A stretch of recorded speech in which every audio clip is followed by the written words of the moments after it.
welcome back to my channel. Hope you're all doing well out there, and today we're gonna head to Texarkana, Texas. But before we do that, do me a favor, like, comment, and subscribe. Join me here, great would appreciate that. Today we're gonna talk about the film, The Town That Dreaded Sundown. The Town That Dreaded Sundown came out December 24th of 1976.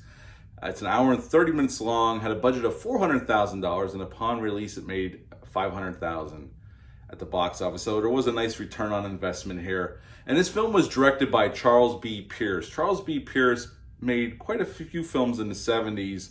One of the other ones that he's really famous for was the low budget, kind of shot the similar way, like documentary style kind of, The Legend of Boggy Creek. It came out in 1972, and that one has to do with Bigfoot. It's been a long time since I've seen that one. And this one's in that vein, although it does take on a more, it's kind of half documentary or part documentary, part, almost like theatrical film, kind of. Although this movie very much looks like a TV movie, and we'll talk about that. In this film, we got Ben Johnson as Captain J.D. Morales. He's a Texas Ranger.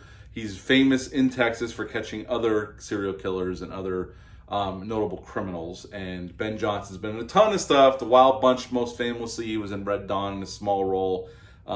He was a Oklahoma boy that went to Hollywood and made it in the film business, and he's good here, as he always was, always reliable back then. And the other notable actor, although there's another one we're going to talk about in a second, is Andrew Prine, plays Deputy Norman Ramsey. Andrew Prine, if you go back and look, the man has passed away a few years ago, has a long list of credits, but the one I always remember him for, on top of this one, because it came out the same year, was Grizzly, the movie about a bear going on a rampage. It was basically a ripoff of Jaws, but it's a very entertaining film if you've never seen it. I think it's streaming on Tubi right now, I think. Also in this film is Donna Wells. You may be asking, who is Donna Wells? And she plays Helen Reed in this film. She was Marianne on Gilligan's Island, and Charles B. Pierce called her up, and she came in for a few days to work on the film, and she's in this film. It's not that long, maybe 5 minutes total, but she's in this film. And Charles B. Pierce himself put himself in this movie as a patrolman. His nickname is Sparkplug, and he drives around the Texas Ranger once he comes in to help with this investigation. We start off with narration on this film, almost like documentary style, setting up Texarkana in 1946. People were coming back from the war. It explains that people in town are doing quite well. They're buying homes, they're buying stuff. There's a factory in town. And we see this couple go out on a lover's lane. And this hooded figure, white hood, just like Jason from Friday the 13th Part 2. Supposedly this film inspired what Jason's look was in Friday the 13th Part 2. That's one of the rumors. I don't know if that's absolutely true, but it's one of the rumors. And he attacks this young couple. Doesn't kill them, but maims them pretty well. They survive. And now this town of Texarkana is in a panic. And the police have no leads. They don't know who it is. And it continues. He keeps stalking lovers on lovers' lanes. And throughout the film, we get narration here and there, almost like a documentary.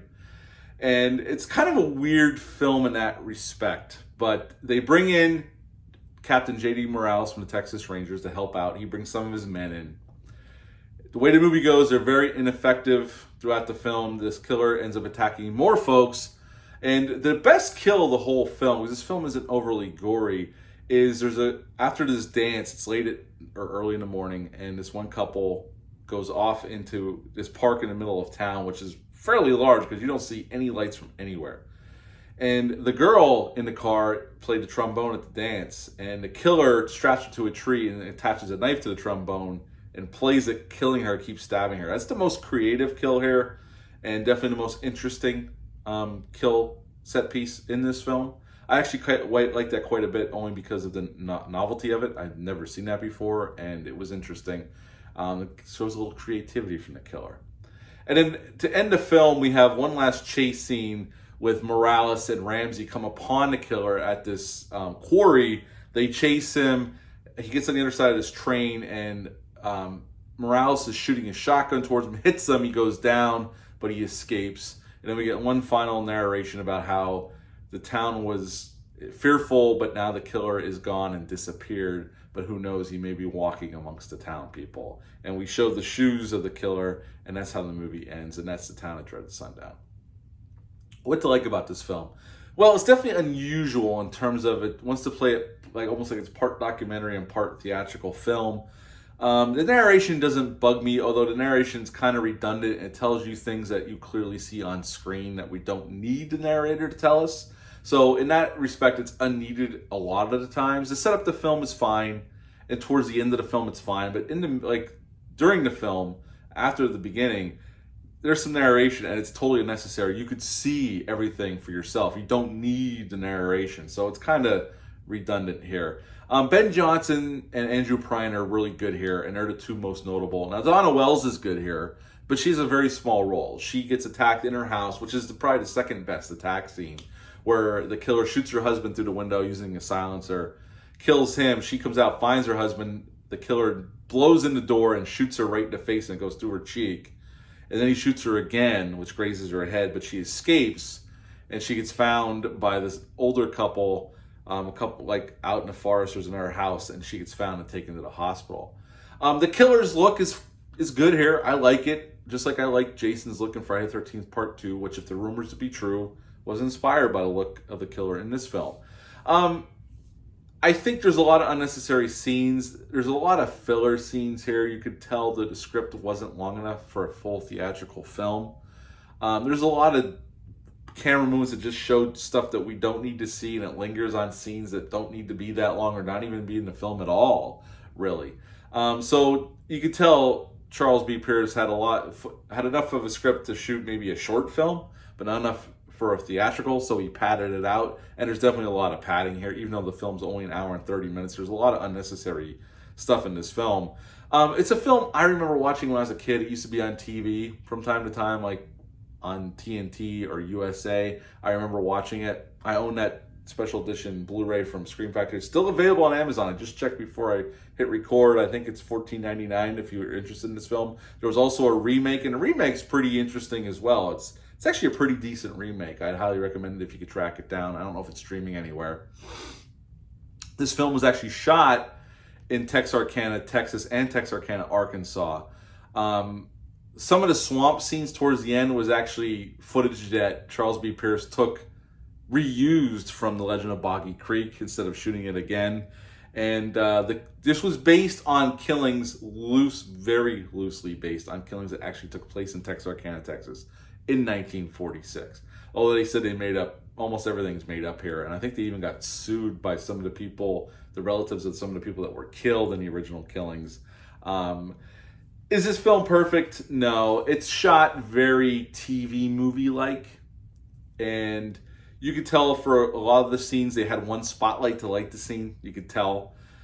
There's a few cool camera moves here by Charles B. Pierce.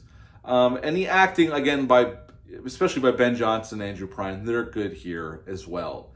But overall, this is a film I have nostalgia for because I remember watching as a kid.